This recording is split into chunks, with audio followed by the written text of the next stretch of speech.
여러분 헌법이 제정된 지 몇 년이 됐는지 아십니까? 저도 잘 몰랐는데 KBS 창원 내려오다 보니까 큰 내로변에 전광판에 재헌절 67주년 이렇게 써 있더라고요. 67년이 됐습니다. 어느 영화를 보니까 국민참여재판 그리고 국선 변호인 제도 이걸 다룬 영화가 화제가 됐더라고요. 거기에서 소수 의견이 어떻게 존중됐는지 또 법은 누구를 위해서 존재하는지 이런 많은 생각을 갖게 했는데 그런 의미에서 오늘 만나고 싶은 분 이분입니다. 3월 15일 저는 경찰이 작성한 초동수사 기록 열람을 신청했습니다. 검사님은 거부하셨습니다.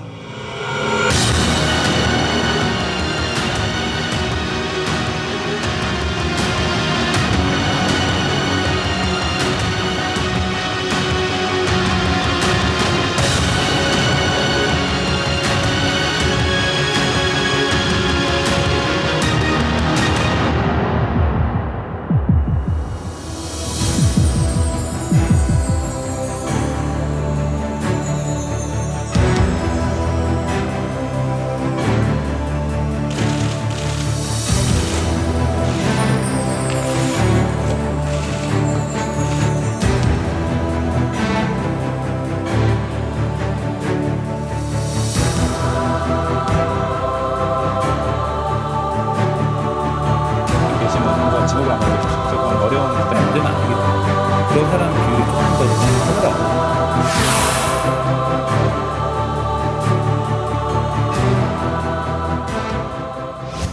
예, 화면에서 보신 문율환 변호사님 나오셨는데 반갑습니다. 네, 안녕하세요. 반갑습니다. 네. 국민참여재판 전문가시고 예, 국선 변호사로도 맹활약을 하고 계세요.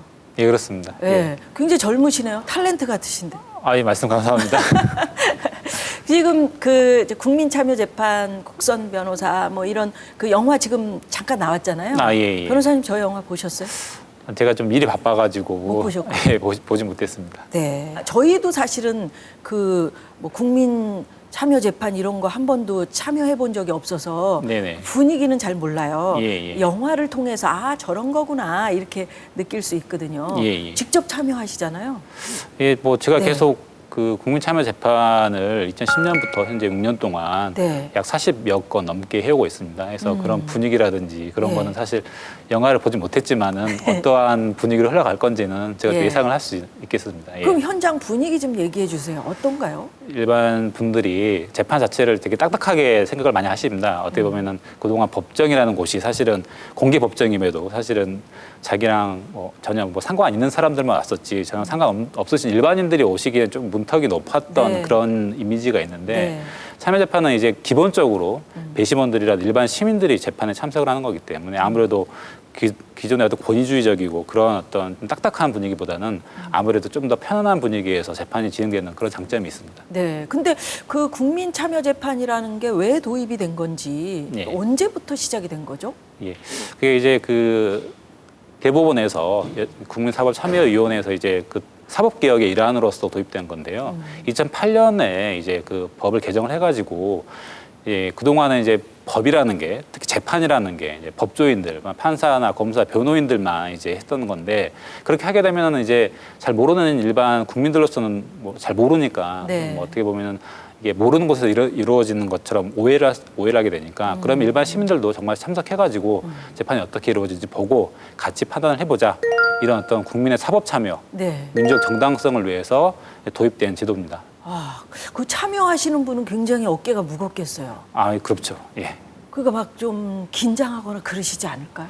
그러니까 이제 우리 법조인들이야 아무래도 계속 해오던 일이니까 네. 뭐 괜찮은데 이제 특히 시민분들 사실 뭐 평생 살면서 법원에 오기는 사실 쉽진 않잖아요. 네, 그거 멀리 하라고 그랬잖아요. 맞습니다. 근데 그 오신 분들은 그래도 이제 뭐랄까 어떤 본인이 이제 그 한 사람의 어떤 인생을 결정하는 큰 중요한 자리이기 때문에 좀 긴장도 하시긴 하지만은 또 네. 이제 어떤 그런 소명감도 갖고 열심히 또 이제 재판을 듣고 참석을 많이 하시더라고요.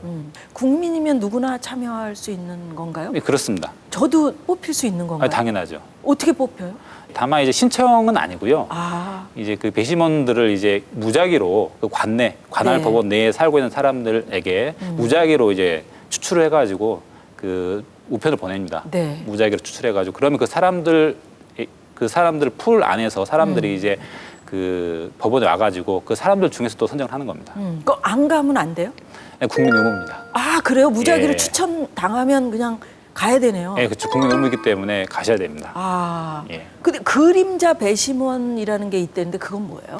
그림자 배심원이라는 거는 네. 이제 일반 배심원과 달리 왜냐하면 이제 이게 실험적인 제도이기 때문에 그럼 정말 그 선정된 배심원들이 재판에 참석하고 어떤 식으로 결과를 내는지를 데이터로 수집하기 위해서 별도의 네. 그림자 배심원이라고 이거는 이제 사실 법원에서 그러니까 일부러 이 제도를 선정을 해가지고 그 사람들은 똑같이 배심원들과 똑같이 재판 참여하고 이제 그 이후에 평이나 평결을 해가지고 이 사람들 어떤 결론을 내는지 서로 데이터를 분석해보기 위해서 했던 제도입니다. 그러니까 배심원인지는 모르고 그렇죠. 함께 참여는 하는데 그림자군요. 예, 그렇죠. 아, 맞습니다.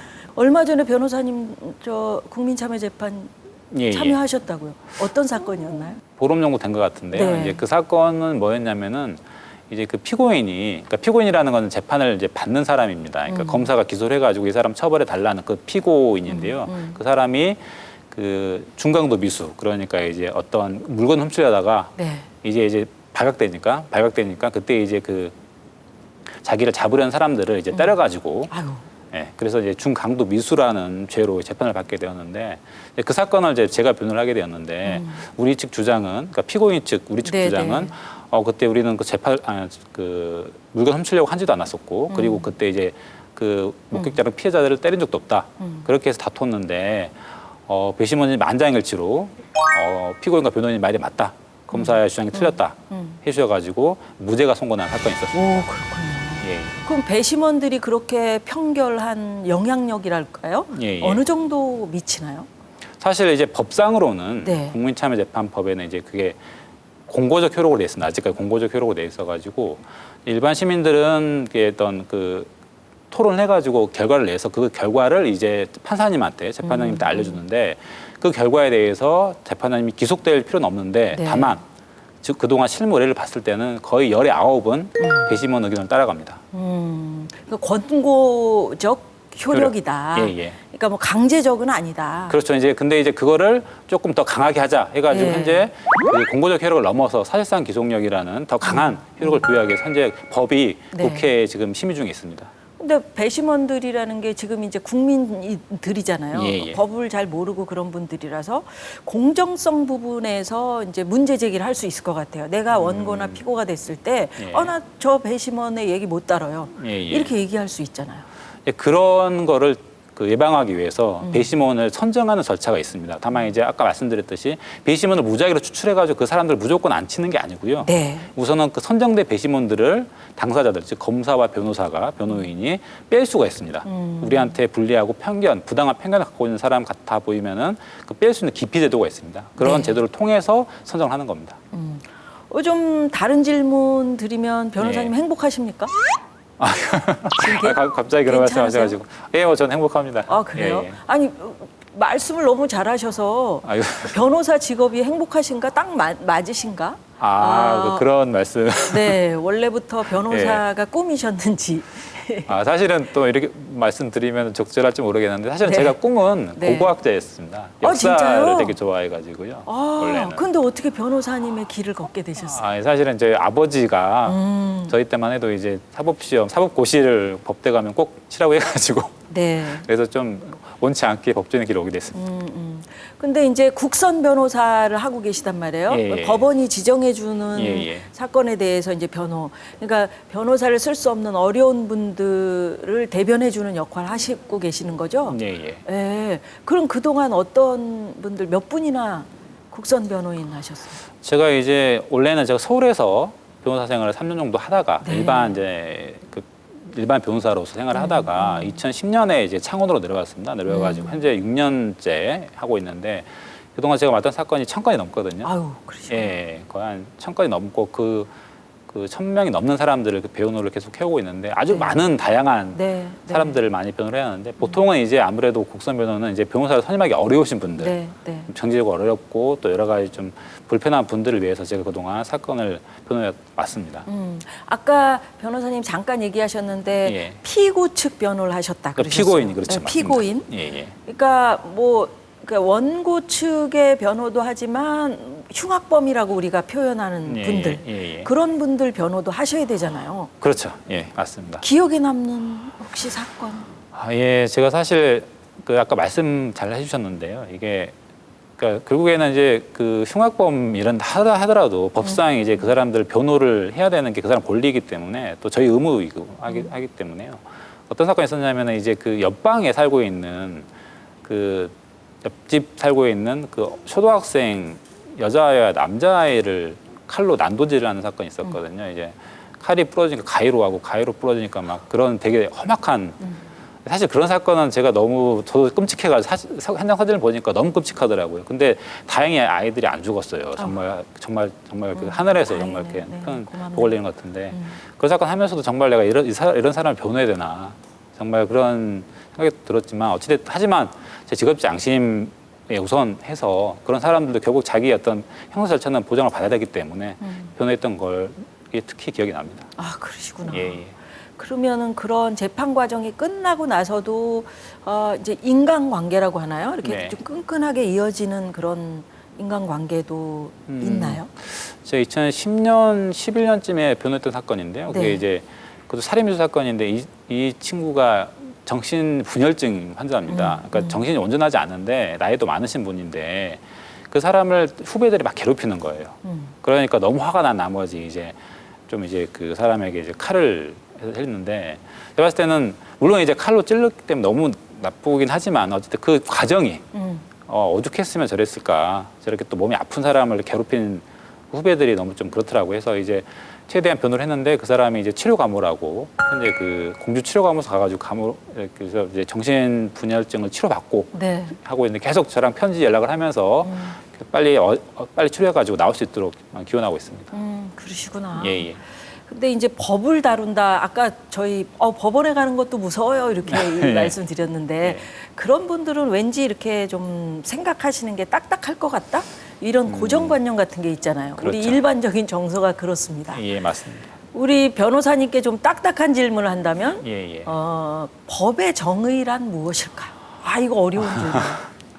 사실 저희가 뭐 이런 변호나 그러니까 법 업무를 하면서 어떤 근본적인 법 철학적인 문제에 대해서는 사실 생각할 여유도 없고 사실은 일에 치이다 보면은 근데 이제 제가 일천하지만은 제가 생각했을 때는 법이라는 거는 어떤 사람들 살아가는 최소한의 규범이 질서가 아닐까 그렇게 생각을 합니다. 그래서 그런 질서를 지키기 위한 노력도 필요하고 다만 그 질서라는 게 되게 엄격하게 적용이 되게 된다면은 각각의 사람들의 어떤 너무 가혹한 결과도 네. 나올 수 있기 때문에 네. 그런 부분은 좀 구체적 케이스에 따라서 좀 달리 적용돼야 되지 않나라는 생각을 합니다. 요새 텔레비전 뭐 뉴스 이렇게 보면은 예, 예. 정말 많이 절감하는 게 유전무죄, 예. 무전유죄 이런 말들 많이 하잖아요 보면서. 예, 예. 어떻게 보세요? 이렇게 법이 다 만인한테 똑같이 적용이 되려면 우리 사회 어떻게 돼야 된다? 참 어려운 말씀이신데 네. 사실 그렇습니다. 이게 보면은 이제 사람이 다 자기 기준이 다르기 때문에 그 모든 사람들 만족시킬 수 있는 어떤 제도나 법이라는 건 사실 존재하기 어렵다고 봅니다. 다 그리고 국민참여재판만 한다 하더라도 우선 이제 국민의 사법 참여 특히 이제 어떤 그 없는 피고인들을 위해서 만든 제도이긴 하지만은 사실 미국 같은 경우에는 미국도 배심 제도가 있거든요. 네, 근데 미국은 배심 선정 때부터 배심원 컨설턴트라고 엄청난 자본이 들어갑니다. 그러니까 돈 있는 사람들이 오히려 더 잘 재판을 받을 수 있는 거기 때문에 그런 부분 봤을 때는 어떤 제도 자체가 나쁘다기보다는 다 제도를 어떻게 운영하느냐의 문제가 있습니다. 그래서 앞으로도 우리나라에서도 지금 국선변호 제도가 잘 되고 있지만은 사회복지 차원에서 앞으로 더 국가에서 좀 더 어려운 사람들 좀 더 베풀어주는 네. 보듬어주는 그런 그 제도가 운영되었으면 하는 마음입니다. 저는 변호사님 젊으셔서 깜짝 놀랐지만 또 바른 정신을 갖고 계시고 힘없고 백없는 사람들을 위해서 이렇게 앞장서 주신다니까 더더욱 반갑고 앞으로도 사회 정의를 위해서 애써 주시기를 바랍니다. 든든합니다. 고맙습니다, 변호사님. 제가 감사합니다. 감사합니다. 네. 우리 사회에 과연 정의란 있는 것인가 이런 생각을 가끔 할 때가 있는데요. 이렇게 또 바른 정의를 위해서 애써주시는 분들 만나면 여러분 힘이 나지 않습니까? 예, 우리 변호사님 덕분에 여러분들 힘내시고 저도 힘을 좀 내보겠습니다. 저희는 다음 주에 더 건강하게 다시 찾아뵙겠습니다. 고맙습니다.